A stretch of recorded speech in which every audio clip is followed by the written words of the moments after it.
Okay. I feel ready now. Okay. So, this painting I started working on again in my last video or a couple videos back. And I started it in 2022 as a tattoo apprentice. And I will work on it here and there through the years. I go through phases where I work on it every day for like a week and then let it go. Because I tend to like, what's it called? You know, what's the word? Rotate. Let's call it rotate. I tend to just work on different paintings depending on the style I want to go with. If I don't want to focus on line work shit, or sometimes it's all freestyle. So like the only thing I did on this was use protractors for the circles or whatever, but all of the like Celtic knots and everything, like I might draw it out myself, but I'm not using stencils, I'm not using tape. So sometimes very thin line work like this, this gray outline right here, this one, was very intense for me, especially because a lot of the material I use is like the cheapest material I can get. So yeah, painting has never been something that I thought I could do to receive finances, but because I'm fresh here and in order to get into a tattoo shop or to get into a glass shop, I don't have a vehicle. I have all my supplies, however there's a lot of moving parts as far as making sure that I have my dog taken care of, or making sure that the environment is even going to be prosperous for me, because obviously like when you're presented with an opportunity in regards to art of any kind, any medium, you have to be wary, because oftentimes the people that you're dealing with are unstable and the finances around those people are unstable. So you might get an opportunity to go into a shop and soon realize this shop is not motherfucking working out and I gotta go. And it doesn't really matter where I'm going, I'm just going. So I mean, that's just my personality, I suppose. But I'm gonna try and sell this bitch, okay? Because I not only need resources, but I just believe that this is gonna help me to pursue glass again. What I do have today, with no car and no help with my dog, is the ability to paint. And because I'm clearly not in a space where I can tolerate having a lot of people around me, or, you know, I just feel like if I'm gonna be alone, I need to be producing something. If I'm gonna be here moving with no real direction or purpose in mind, I have to find a new purpose every day and then let whatever develop organically, like whatever this is leading me into in my life. As long as I'm just doing the work every day, consistently trying, it will develop on its own. So this is almost in a lot of ways for me too, because when I initially started this painting, like I was in such a different place in my life and I had very little to bring with me to Columbus. I packed everything I had into a small truck with an open bed, and I have multiple like large canvases or some paintings that I did. One of the paintings that I have, I wonder if you can see it from here. That My dad died under that painting. I painted that Kali Ma during 2020, and when I sat with my dad's body before like the morgue people picked him up, you know, that's what I looked at, because Kali Ma is very associated with death as well. And there's so much, this can go over a lot of people's head, but to me, what was happening in my life was much larger than just normal family toxicity. It was almost like a curse on my bloodline that I felt I needed to break, or this ancestral karma that it was my job, because I could see it, because I have inner strength and a connection with spirit that has always led me to make difficult decisions, scary decisions, go into things in life with nothing but faith. I just felt like I made this decision for such a high purpose.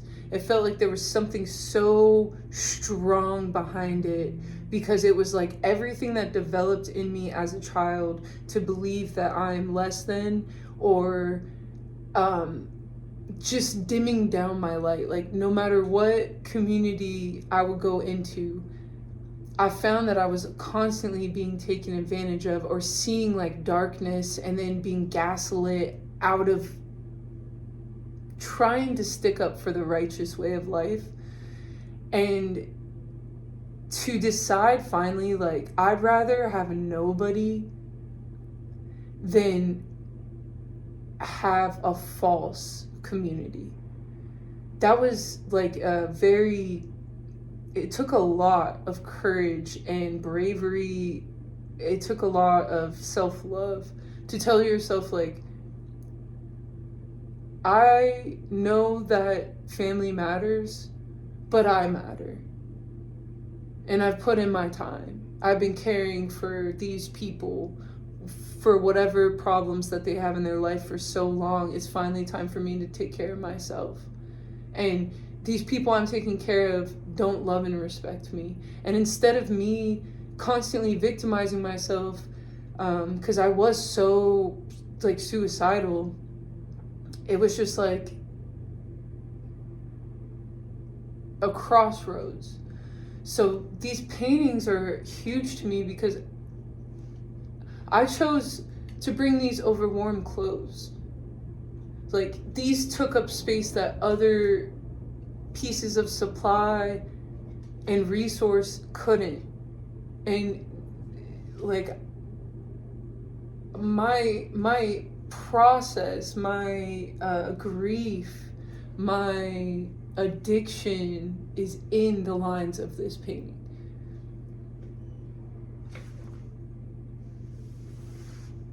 So I'm hopeful that this will, like, getting this done and selling this will allow me to take the next step into rebuilding my future. Like, so yeah. And I went through a lot of different steps with it here too. Hope he do. He always gets so jealous every time. He do. This is my son. This my ugh.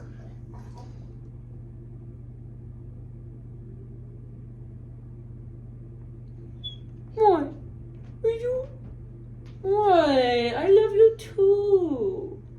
Don't be jealous, my boy. He's been very patient while I've been painting. Because it's like, I don't know what's up with the way my brain works, but like, if I'm in it, I'm in it. I'm like, it's almost like a puzzle. Like, I have to get it done. I will lose my mind. And because it's freestyle, like, I will pick a fucking color sucks. Change this, sucks. But in the meantime, I'm so perfectionistic that when I'm doing all of the steps, I'm like, cleanest line possible. But then you paint over that whole fucking line anyway. So it's like, A lot of excess. What? Don't look at me mad at me like that. And so Hopi is, yes, been very patient. And just the snow, like he can't really be outside every day like that, or like all day. Even though he would prefer to. So, where should that one? Yeah, I suppose. Well, actually, it's just difficult because I don't have the proper setup. You know what I mean? Let me see. How should I do? Maybe more. What the fuck ever. I feel like it doesn't matter if y'all can see, because I can see.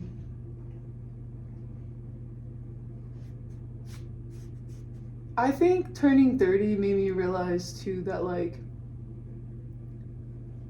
this is such a milestone, and to do it alone and assume like everything I've ever known is gone, I'm disassociating from the reality that I was born into, the identity that I have for myself.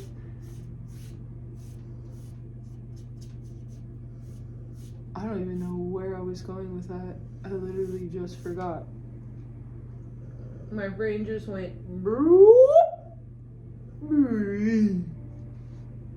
and took it away. It was like, bitch, maybe I wasn't supposed to talk about it. I don't know. Doesn't really matter now, does it? Well, I'm very optimistic about the future. I think that's probably where I was gonna go, is like 30, you know, you're starting to think to yourself like, do I want to have a family? Am I ever gonna have a family? Like, I kind of always just assumed, yeah, of course I'm gonna have kids, but now I'm realizing like I've lived so much of my life taking care of other people that maybe it's not in my wheelhouse. Like, I know that I don't have retirement. I know that I don't have I just don't have the personality to take the world by the balls the way that I guess I should or could, or a lot of the women my age with like little resources would do. Like, you know what I mean? The whole sugar baby thing, or like find a man just so that you can get what you want. It's like, but I don't operate that way. My brain does not operate in a way where I can handle that. Like, there was this guy coming around, and me and Haley both had a crush on him. And like, we had these conversations like, oh, you know, well, since she's poly, like, if it works out to where I end up finding myself comfortable exploring with him, then I can, like, romantically or whatever. And there's no pressure. There's no pressure for like a huge future with a family and kids and all that, or just even him being the only one and him not being able to measure up to my idea of my only one. All these huge concepts. But then they, you know, hit it off and bonded in like a real way. And I realized like, my thing with polyamory would never be sharing the man. It would be feeling like I'm doing others dirty when, like, if I know, let's say, just me and Haley as an example. If I know she really likes this person, I feel weird about talking to him. Like, so much so that I had to let him know. Like, once they hit it off, I was just like, okay, well, that's done. And I let him know, shit, scratch everything I ever said. Like, I'll still get to know you, but I'm not getting to know you in the same way. Like, it's just a mentality thing. Like, I don't like,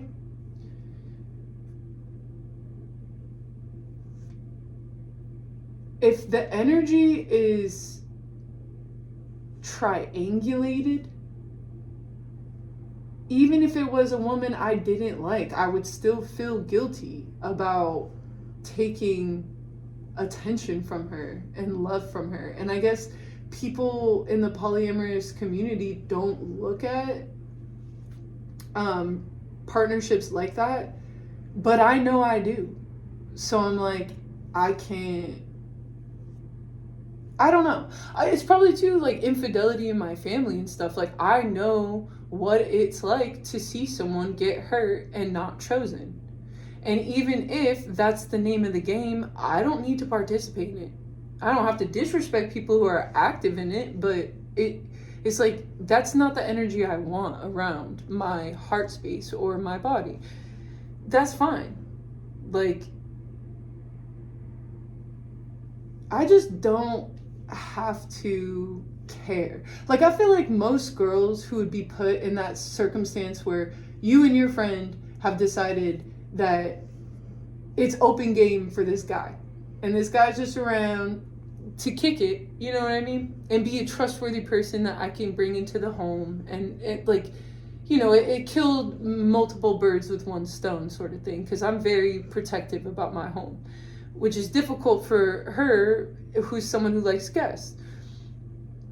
So my mind is like, yeah, of course it hurts to know, oh, I like this guy, but now I have to back off because I'm not going to be in competition. It's like, I feel like most girls would be petty about it, like mad that their homie swapped the guy, or mad this, mad that. And I just look at it straight up like, well, I think Spirit's protecting me. I feel like if that guy was meant for me, then he would have been the kind of guy who's like, I'm going to reserve acting on either of these women because I know there's a potential for me to want to pursue this one woman. If that makes sense. I don't know if I'm speaking too abstractly, but basically, like,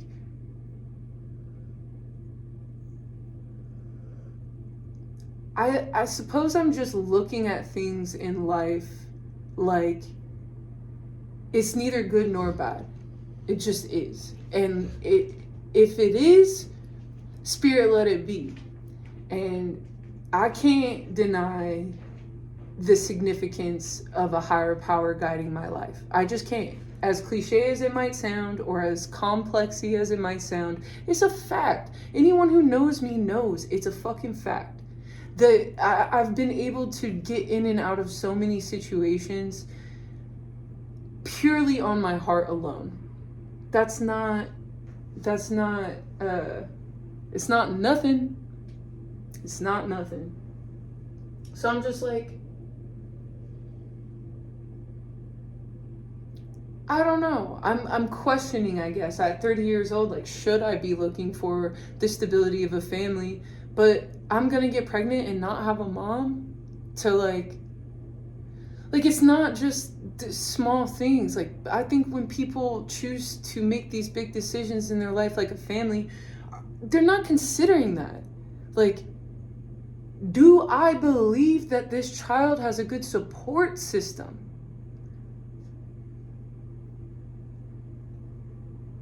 You know what I mean? Like, I don't know. I mean, I could think a little too much as well, but that shit matters to me. Like, I know that I'm gonna, if I really do fall in love with a guy, his family is my family now. It's much safer to have no family than to lose your family twice, which is brutal, but very true. And I've lost many families coming here. I guess that's the first time I really walked away from my own, but like, I've been in so many monogamous relationships, and then when I came here, I had been on the heels of leaving someone who I was with for 6 years. So I'm like, the amount of joy I have in my life now, is it worth the risk? It's like terrifying. But the older you get, the more you're like, I gotta decide. And I think being 30 is just like one of those milestones, you know, that you realize, okay, these are my actual options. Let's be realistic here. These are my options. And then let me weigh out my previous choices in life and not be hard on myself, but actually give a real evaluation of what's realistic for me. And based on my track record, what is realistic for me is to let life happen for me and just focus on being a great person. That's it. Just be good to yourself and good to the world around you, and try and produce tangible things that will allow you to show the universe that you are committed to a certain vibration. So it doesn't matter whether it's I'm a famous painter. It doesn't matter whether I end up making clothes with Haley and we be podcasters. None of these things matter. The how and the details in my life has no weight on me. The weight is totally in the authenticity and the purpose. So it's like a battle between everything that's ever been conditioned into me and questioning, do I align with those conditions truly, or that conditioning truly, or is it just what I've always known in the story I've been telling myself? And that bleeds into like your biological clock is ticking, and every relationship I have ever had, although it has been able to be sustainable and long term, I have a very toxic history that I have had to work very hard to navigate, where this person's toxicity ends and then where my toxicity begins. And when I meet another, I'm entangling all of their toxic family, all of their patterns, everything with my sovereign soul. And I can't look at people any other, like I can't help but to look at people in a deep way like that, even friendships. Like I'm aware that when I develop a bond with a person, I develop also into that person to an extent as they develop into me. Even just sharing, even inside jokes is a perfect example. Like you just naturally become immersed with one another. And it's like, if I have a crush on a guy, and then because I'm so slow to move, it doesn't work out, it's easy for me to tell myself that's probably for the best. Like, I think it's just natural when you're like, you know, I'm fresh out of a fucking relationship. I don't feel like I've been able to really express myself as a woman. So it's like when I get certain attention, of course I'm like, oh, excited. But then it's like, you gotta cope with not only the rejection, but like the protection. Because I'm like, okay, well, I know it's not because I'm unattractive, because clearly that doesn't seem to be the issue. Maybe my personality has a lot of aspects to it that are unattractive, but when I say that to say, when I was a lot more overweight, I always just thought it was because I was fat. So now I may have flaws still, but I don't see them the same because I just don't see myself the same. Like, I don't question if I'm beautiful. I'm like, I question if I'm vulnerable. I question if I'm safe. Like, these surface level things are not something that I have insecurities around. I block my own blessings. Like, you know what I mean? Also, Stavia Baby, that comedian, Stavros Halkias, is like, he's a fat Greek, bald, and he was toothless for a minute, comedian. And I'm like, I will marry that motherfucker. I'm completely unattracted to men who have too much weight on them just because my dad's obesity and stuff, and like it's like an addiction. I'm not attracted to tweakers, I'm not attracted to fat people. It's the same thing. But people's energy is attractive. So it's like it doesn't matter really. I say that to say I'm not trying to be hard on myself in that regard. I'm just more like, am I meant to be alone? Am I a nun? Like when I pursue meeting someone, I almost always get the ick. Like, I could get the ick off something so simple as like, you don't carry a knife on you, but I carry a knife on me. Or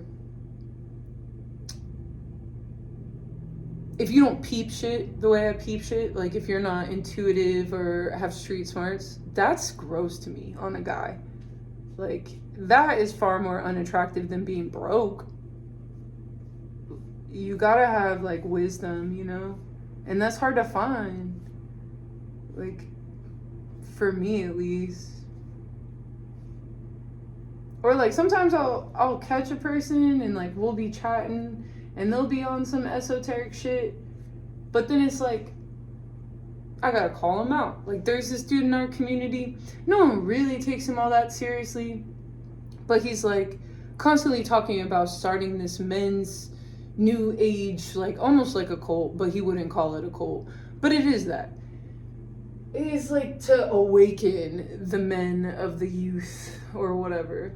And I keep my mouth shut about that because I'm like, I don't need to be negative, so I don't need to share my opinion if it's just going to be judgmental and rude. But then we're all sitting in this group setting, and because I've held it in all these observations so long, we all passing around the bong, right? And simultaneously, as this very potent weed hits me in the brain, I catch this dude contradicting himself. There's a girl he's fucking around with. Something happened to her, right? And without saying too much, he did something to her. He allowed her to embarrass herself without stopping it. It was a subtle manipulation. But because the weed hit me and he's talking about all this occultism and leading the men all the time and all this, I compulsively am like, was that a humiliation ritual? And because most times people can like play me a little bit, or they can try to, because they want to pretend like they don't know what I'm talking about, or people like to do that. This kid is so often preaching to, he's overdoing it all the time. So there's no chance he doesn't know what the fuck I'm talking about. So when I call him out, it's so impulsive. And then I'm like, no, don't bullshit me. And I'm like, you're walking around all the time talking about how you want to lead this group of men, and you're over here doing humiliation rituals. Now, like, I'm gonna call you out for it. And then like slowly, as it turns into like, it turns into me from me confronting him to me like publicly shaming him. And now I'm feeling insecure. I'm like, damn, I'm a bitch. Why am I being so mean? And then I'm like, I'm sorry, I shouldn't have came at you like that. I almost couldn't help it. Like, I even blamed it on the weed. I'm like, it probably just hit me. I got a little whoop-de-doop-de. But I say that to say, like, I can't help it. It's impulsive. So when I get involved with people, there's just a lot of emotion there. Like, I see people on a deeper level, so I'm not able to like keep it cool and casual. I have no chill. I'm like, do you know about Tartaria? You really believe that this, that, this, and that? Don't you think this, that? Like, I can't even walk past a building without pointing out some under the table meaning and history and theory and like nothing. When the people like to say that so much in Columbus, it's not that deep. I'm like, dude, it's always deeper than you think. It's always way more simple than you think, and simultaneously so much deeper than you think. I believe all of life is like that. I believe that there's a great lie, and we are not only a nation but a world with amnesia. Like, I don't want to get too much into it because obviously it will just sound crazy, but it's a lot for someone to measure up to.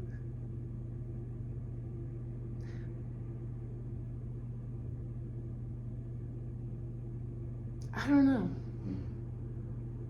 Maybe if I wasn't so hard on myself, I wouldn't be so hard on other people. But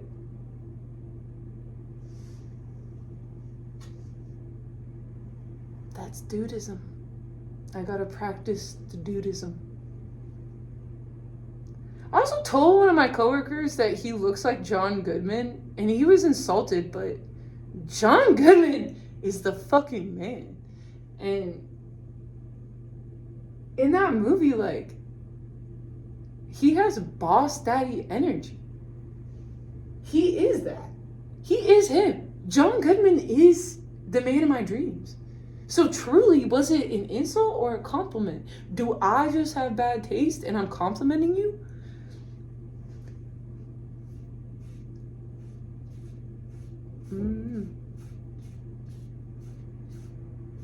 I mean, who would you rather look like? Who do you want to look like? If you really consider that question, it's like a weird paradox where you may not like the way you looked in full, but if you could look like anyone else, you probably wouldn't choose to. Or at least my brain works that way. Like, I would feel weird not being me. So then it's like, well, duh, just love you.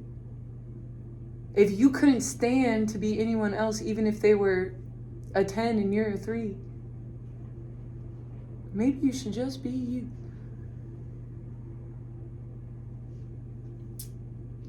Well,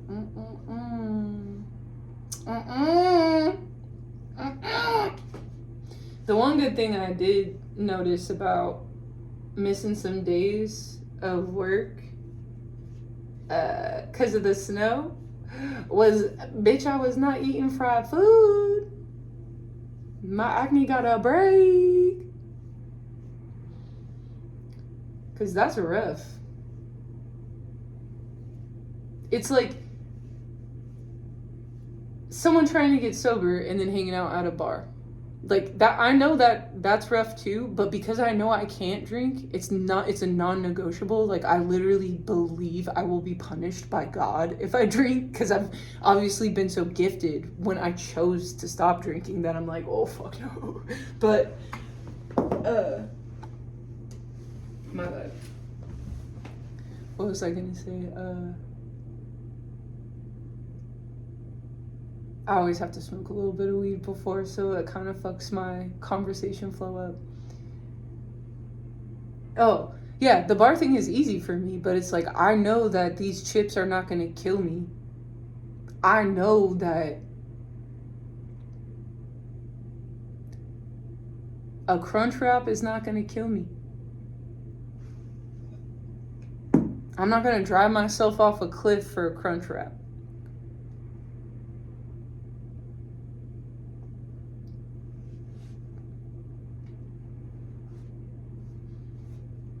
Dude, I'm so grateful that I chose to take the leap. As far as just like making a weird ass decision in my life that I really cannot come back from. It's like, there was one time, 6th grade camp, I really did not want to go. And my mom, at like right before the end, gave me the option. If I didn't want to go, I didn't have to. But I chose to, because I was like, well, almost like fear of missing out kind of thing. It's like, if I didn't take that leap, what would I have been doing these last couple months? The cold of Columbus, the struggle of trusting people, navigating new bonds, depending on strangers, just nomadically trying to make it work and trust that every day I'm totally guided and protected. Everything's always going to work out, and it's always working out in my highest favor. Like getting strong in certain rituals for myself, like obviously not like weirdo shit, but just like daily practices. It's like, it's skyrocketed me into a new timeline. I'm still sad for sure, but like, what would I be doing if I was still at home? I think that about like my coworkers and shit. I'm like, damn, bro, they were all kind of like, what the fuck are you doing? And I understand now, people who have never taken a risk in their life don't understand unnecessary risks. But to me, life is supposed to be full. Life is, all it is unnecessary risk. Like, what is life without adventure kind of thing? Like,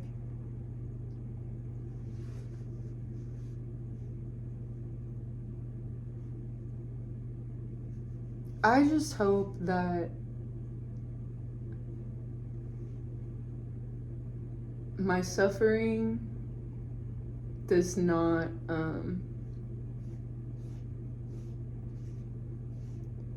ever go back to a place where I feel like I am unable to provide the world with anything substantial.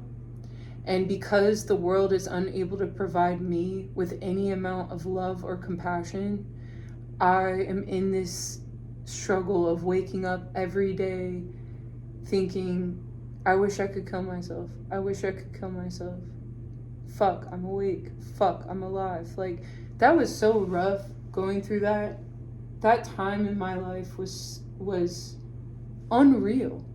It feels unreal, just as this time feels unreal. The whole thing feels like this weird disassociative dream where it's like, am I even who I think I am? Like, sometimes I wonder if my childhood memories are my own.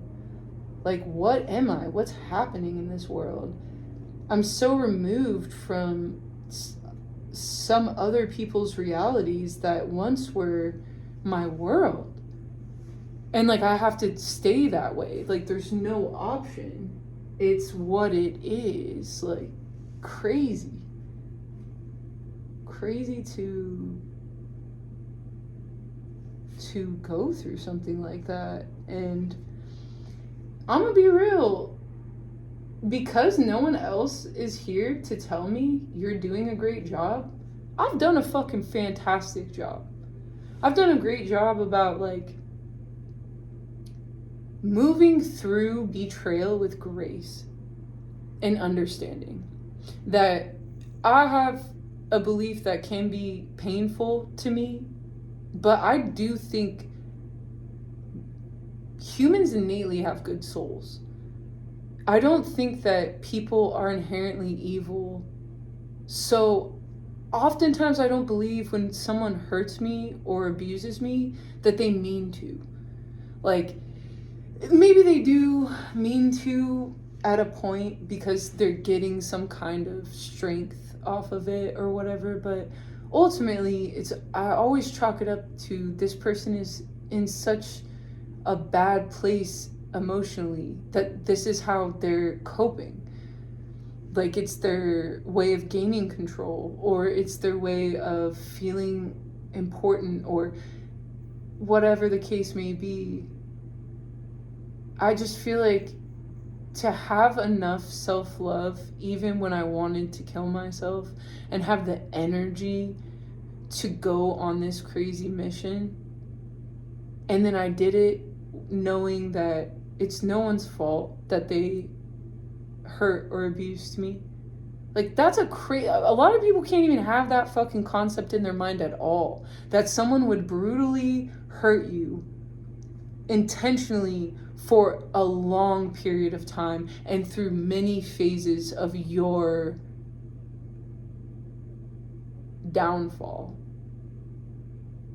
and add on to your pain and your stress, and be committed to misunderstanding you, and just recognize, like, that's not their fault. Like, or they don't mean to, you know? They just don't have the spiritual communication. They don't have love for themselves. And I guess I just spent so much of my life thinking that I didn't have a lot of self-love because I have physical insecurities or I'm hard on myself. But really, that action was like so strong, dude. I can't believe it. Like, I look at myself with a lot of love. That's what this whole journey taught me, is that I have me.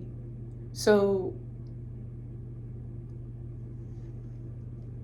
I don't want to be too isolated and independent to a toxic level, but I don't think there's any other true form of self-worth than testing it and recognizing that you are really a good person in the world. You really do have a good heart, and you give of yourself freely, but you also put yourself first. And that, like,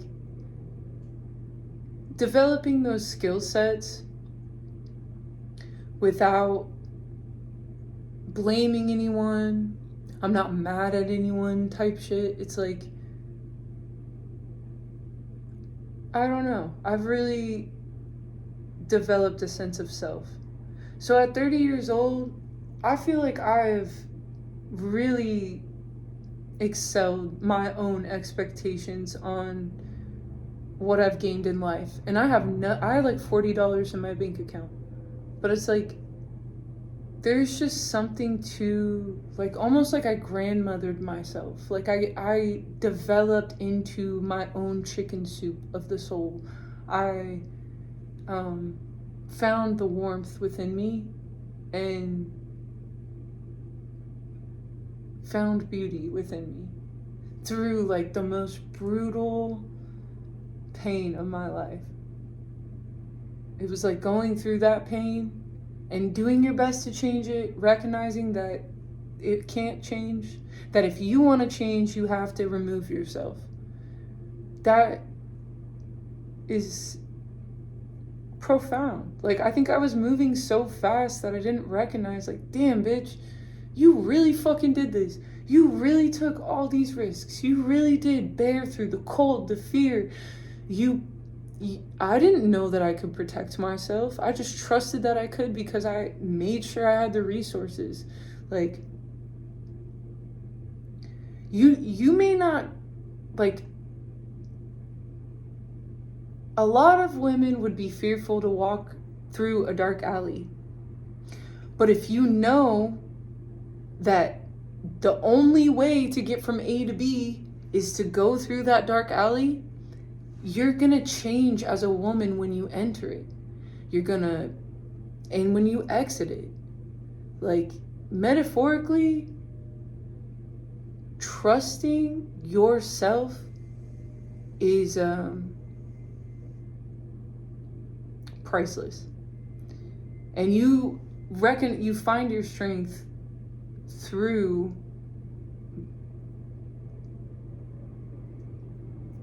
trust.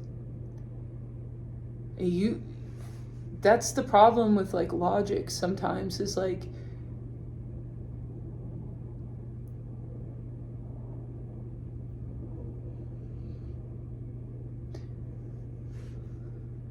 if you don't have a good balance of faith or irrational trust or whatever, if you don't have a good balance of fuck it and logic, risk and reward, then you don't really even know yourself at all. When you have no option, you're like, dude, I'm a fucking badass. Like, I do believe that, like, I could be in a mall and a shooting could happen and I'll be okay.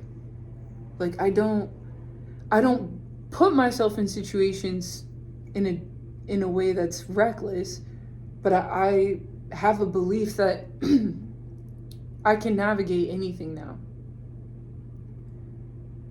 So if that was the trade-off for stability, I would trade it every fucking time for the rest of my life. Every time. What is stability? Like, maybe the truth of the matter is instability is the welcomed energy.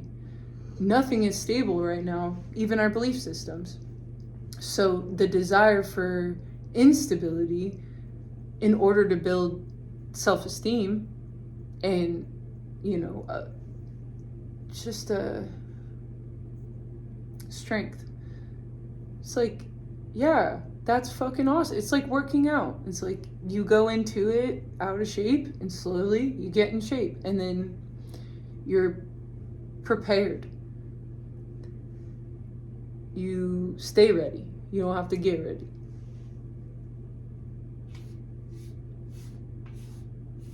But yeah, rest in peace to Uncle Bob. He was a medic in Vietnam, and I think I heard my dad say at one point that their life expectancy was 30 seconds. Isn't that fucking crazy?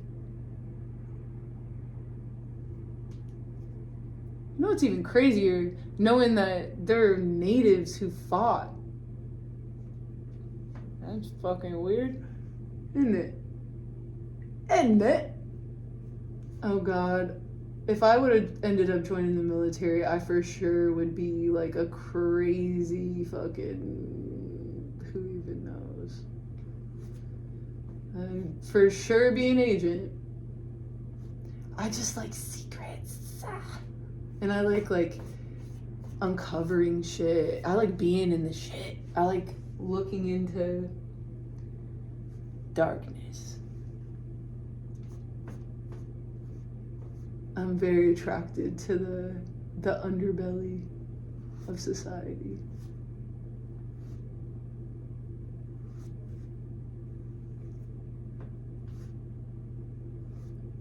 Alright, well, I'm gonna call that good enough. I'm sure I can edit it or not. Eventually, I'll get on the show Survivor or something. If none of these things work out, then contestants on reality shows it is. Love is Blind, here I come.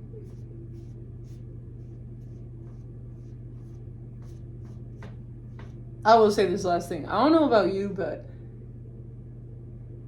I knew that my relationship was falling apart when I started watching reality shows and having envy on the bond that they had.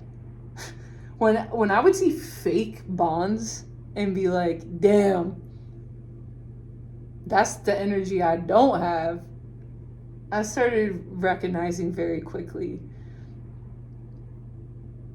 I am not getting what I need in life. And I'm for sure not getting what I need out of my partner.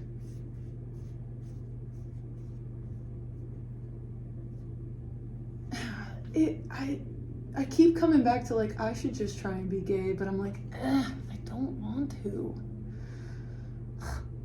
I just feel like girls are like less,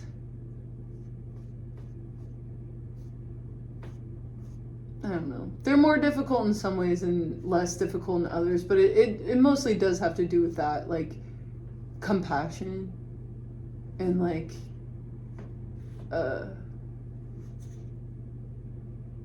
understanding. But also, Ohio people are different. Like, the men back where I'm from, they're pretty much all, I'm not gonna say they're all pieces of shit, but, like, the people in my environment don't respect women. They don't even respect their moms. So it's like, naturally, I'm gonna, like, wonder if I should just be gay, because I'm like, well, I want to be respected. And that shows how far down things have gotten in life. That you're like, I will choose a different form of genitalia so that I don't have to worry about my mental state. That's a lot.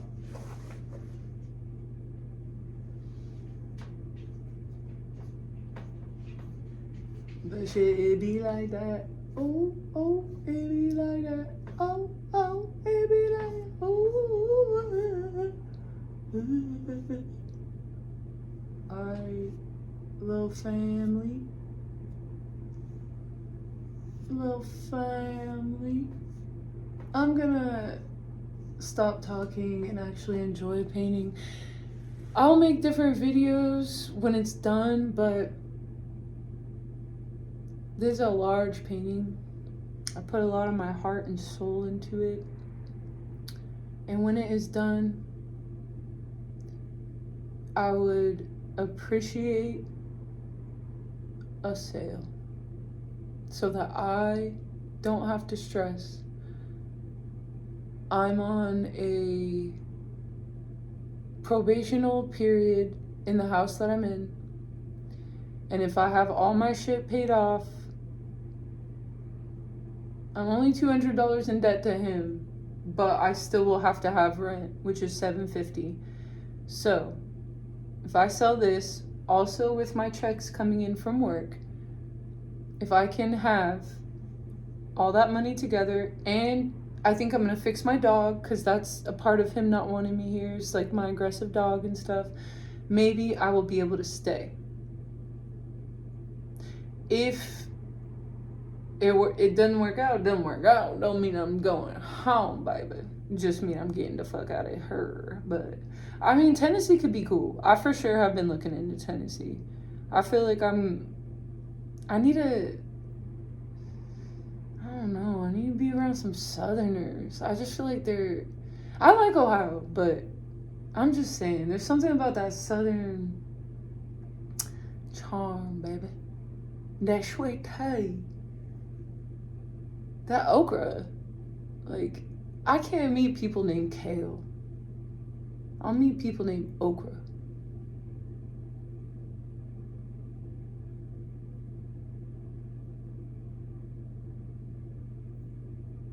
Well, bye.